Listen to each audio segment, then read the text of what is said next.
Хидрантите во трговскиот центар Глобал немале вода ноќта за време на пожарот. Ова го потврдија од Дирекцијата за заштита и спасување, но и самите пожарникари кои учествуваа во гасењето.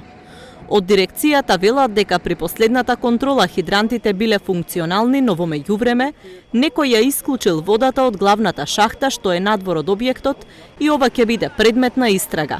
Премиерот Заев вели дека голем дел од хидрантите не биле достапни поради пожарот. Тие се собственици на дуќаните, не е општината собственик на тие дуќани.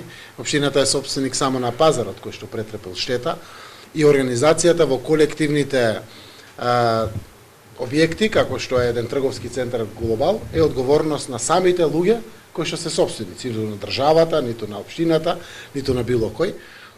Секако хидрантската мрежа работела во одредениот дел, во одредениот дел не била достапна и пристапна. Не барам од никој одговорност или слично, заради тоа што пазарот избубнува од внатре, односно пожарот избубнува од внатре од пазарот и се проширува по околните дуќани.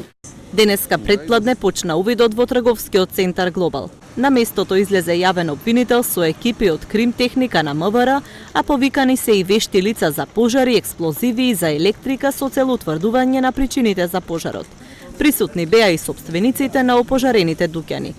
Остатоците од стоката во продавниците во трговскиот центар Глобал се тажен потсетник дека до само пред неколку дена овде екзистенцијата ја вадеа неколку стотици семејства. Иако половина од трговскиот центар не е изгорен, сепак не се знае кога тој ќе може да продолжи да работи.